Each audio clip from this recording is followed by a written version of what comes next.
L'honnêteté. Oh. Elle me fatigue.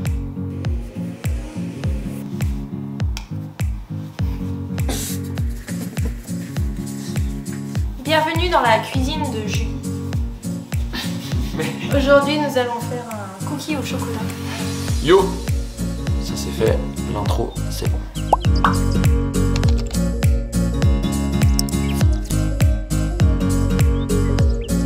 Aujourd'hui ensemble, on va parler un petit peu de la place du sport en France. Mais avant ça, j'ai une invitée spéciale. Donc je vais vous demander un tonnerre d'applaudissements pour la cofondatrice de Julie et Franck, Madame Julie. C'est bien pour... Il va falloir que je fasse... que je rajoute des trucs. Parce que ça... C'est bien pourri. Hi there. Pour introduire un petit peu cette thématique, et quoi de mieux que de rappeler ce tweet qui est arrivé pendant les JO de notre cher ministre de l'Éducation, de la Jeunesse et des Sports, Jean-Michel Blanquer, qui explique que c'est grâce à l'EPS et la qualité de son enseignement qu'aujourd'hui on a eu autant de victoires dans les sports collectifs français aux Jeux Olympiques. Et directement, des grands sportifs français sont montés au créneau pour lui répondre communément... Ta gueule !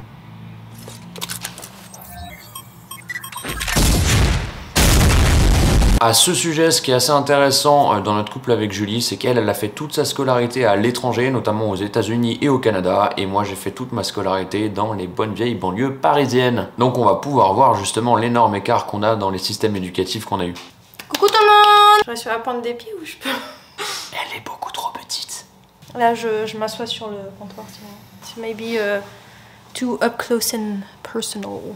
Alors, ouais, j'ai un gros star en plus. Ouais, mais c'est pour ça que tu le mets au premier plan en autofocus maximal. Ignorez le gros star.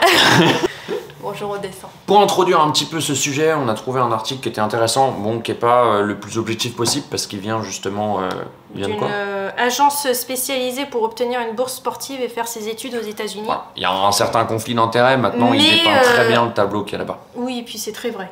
Bah, on dit la même chose. Oui.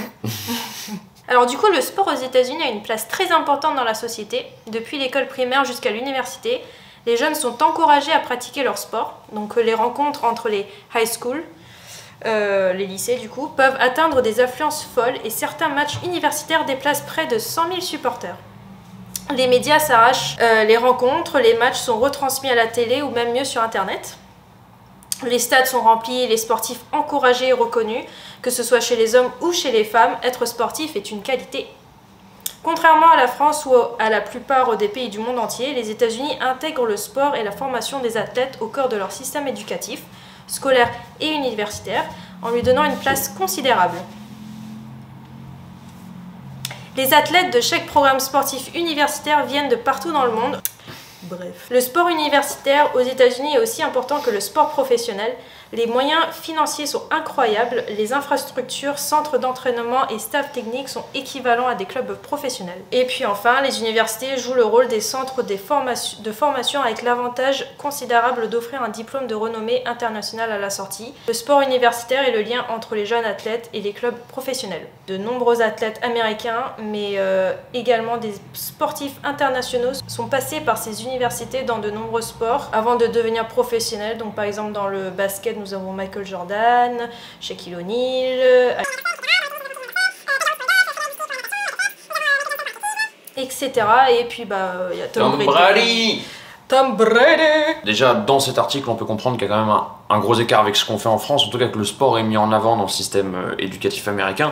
Maintenant, l'article, il y a quand même un conflit d'intérêts parce que je pense qu'ils prennent des pépettes à te décrocher une bourse. Donc ils ont intérêt à te faire croire que c'est intéressant de décrocher une bourse pour aller là-bas. Mais Julie, on a la chance qu'elle a été dans ce système éducatif. Elle est allée aux États-Unis. Tu as été au Texas, c'est ça? J'étais à Houston, Texas. À Houston, Texas. Yes, Houston. On voit un petit peu, c'est une... J'ai pas de chute à cette blague. Je vois Howdy y'all. Exactement. Look, Patrick, I'm Texas. Howdy y'all. I'm Texas too. Howdy y'all. Get a dog, little Arnie. Get a dog. Et du coup, comment t'as trouvé un petit peu le système éducatif là-bas, la place un petit peu qu'il y a pour, je sais pas, la culture, le sport, etc. Comment t'as trouvé ça? Alors du coup, j'étais là-bas pendant mes années de primaire, donc c'était dans les années 2000. Et ma sœur, elle a quand même fait le collège là-bas, donc 6e, 5e, donc c'était un petit peu plus différent de la primaire. On avait toujours, enfin moi personnellement j'avais toujours envie d'aller à l'école parce que du coup c'était énormément d'activités, que ce soit artistique, sportif. En fait, vous aviez du temps pour avoir toutes ces activités de développement personnel, c'est ça? Exactement, on finissait l'école, nous en primaire à 14h45 et le collège et lycée c'était 15h30, justement pour permettre d'avoir du temps dans l'après-midi pour faire les activités. Et au-delà du temps, il y avait aussi les infrastructures, les associations. Exactement, il y avait tous les événements autour du sport. C'était même pas que le club de sport, c'était même pas que le sport, il y avait aussi tout ce qui était développement personnel, il y avait aussi, je sais pas, peut-être de la lecture, peut-être de la musique, peut-être des échecs. Les langues, voilà, les échecs, ouais, plein de trucs. Après ça c'était forcément à partir de la 6e. Donc moi je suis partie juste avant, j'ai pas... Et ta sœur du coup a pu en faire? Ma sœur a pu en faire, elle faisait partie d'une équipe de basket, donc chaque classe, chaque niveau, filles, garçons, il y avait une équipe de sport, donc que ce soit le foot, basket, baseball, il y avait même les cheerleaders, les pom-pom girls. Et est-ce que c'était bien vu de faire partie de ces associations, de ces groupes? Et bah, bien sûr, je pense que du coup tout le monde voulait faire partie au moins de quelque chose, que ce soit sport ou une association ou musique, enfin avoir un truc en plus pour justement... Je pense que ça fait aussi du bien de se sentir partie d'une communauté et... Enfin là-bas en tout cas. Là-bas oui. Après ici je sais pas donc... On en parlera tout à l'heure, il y a des petites différences. Et t'as fait du coup, donc c'est assez intéressant parce que toi t'as fait la primaire, ta sœur a fait une partie du collège, donc on a quand même, c'est assez représentatif. Et après vous avez fait les études supérieures, au moins une partie des études supérieures au Canada. C'est ça? Toutes nos études supérieures étaient au Canada, du coup c'est en Amérique du Nord, donc on était à McGill, donc c'était une université anglo-saxonne. Anglophone. Du coup, en fait, Montréal, il y a la partie française et la partie canadienne, anglais. Ouais. Voilà, où on parle anglais, quoi, anglophone, ouais. Exactement.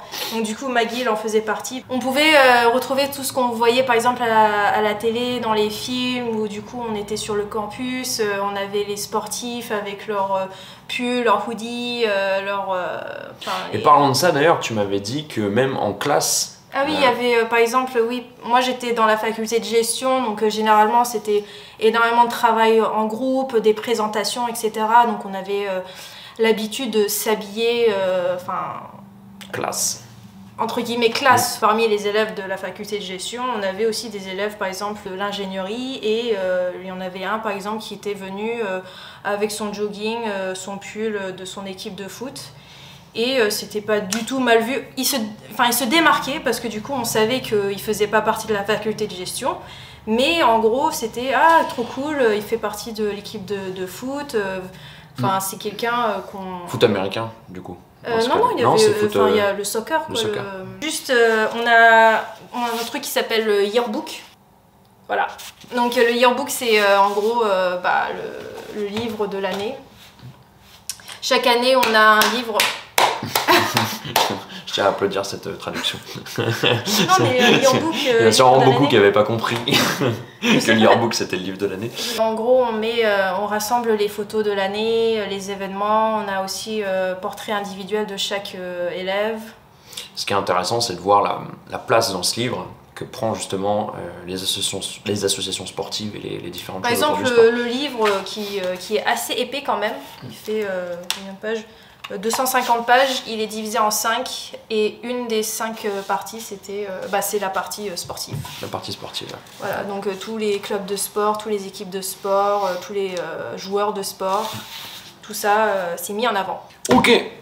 Et maintenant, ce qui serait rigolo à faire, c'est un peu la passerelle avec ce que moi j'ai vécu, parce que du coup, moi j'étais en banlieue parisienne, et c'est pas... Tchuss, bye bye. Et c'est pas exactement la même chose, il y avait quand même des petites différences.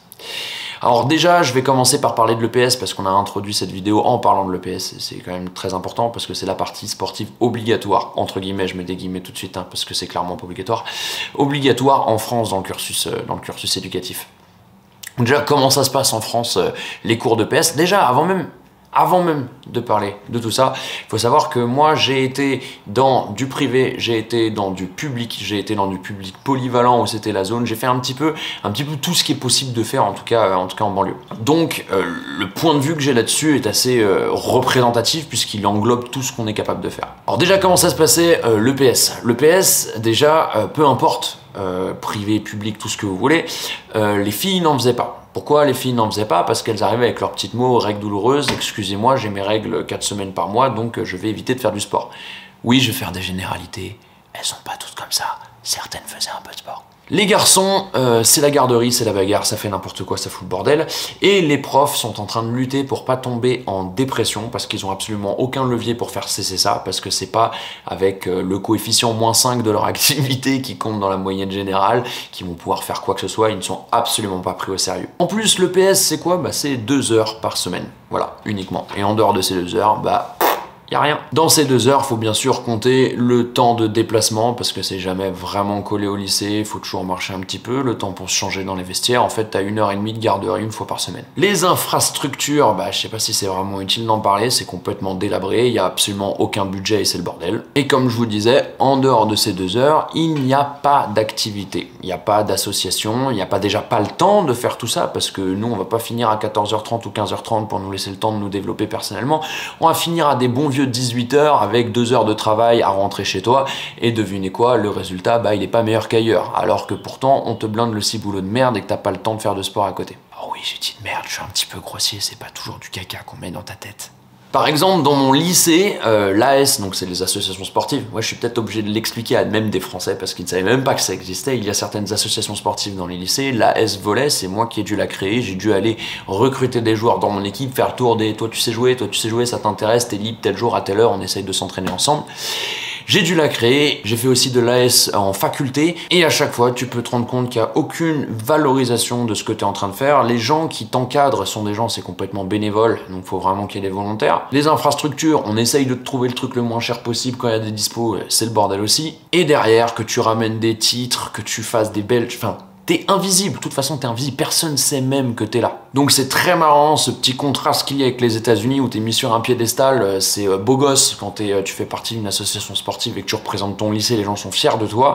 Et la France où juste c'est invisible, on savait même pas qu'il y avait une association sportive. Et du coup, cette mentalité amène au choix fatidique qu'on a en France de devoir choisir entre la culture et le sport, comme si c'était deux choses qui ne pouvaient pas aller ensemble. Et je parle de ça dès le lycée et surtout en études supérieures. Dans les études supérieures avancées, je vais prendre le cas de ce qui m'entoure et ce que je connais autour de moi, les études par exemple de médecine et d'ingénierie, dans ces types d'études-là, ils sont vus comme des extraterrestres, ceux qui continuent le sport. Mon meilleur pote qui a fait médecine, qui doit donc sacrifier absolument toute sa vie pour réussir à caler quelques entraînements dans la semaine. Mes cousins qui ont tous fait du haut niveau en ski de fond et dont certains qui ont fait sport et études ski de fond, c'est la croix et la bannière de réussir à mêler justement les études et le sport. Et là encore une fois, le contraste avec les États-Unis et avec le Canada est complètement flagrant, car là-bas, tu décroches des bourses pour pouvoir faire ça, tu as accès à des écoles prestigieuses justement parce que tu es un grand sportif et tu es mis sur un piédestal. Nous en France, tu traînes un boulet à chaque pied et tu vas galérer à avoir ton diplôme. Et c'est tellement ancré dans nos mœurs, dans notre pays français, que même mes parents, moi, dans mon éducation, quand ils me voyaient faire du sport, quand ils voyaient ce que je faisais, me disaient que jamais ça me nourrirait, que je faudrait pas que je gâche autant de temps que ce que je fais dans cette activité, ça ne me sert à rien.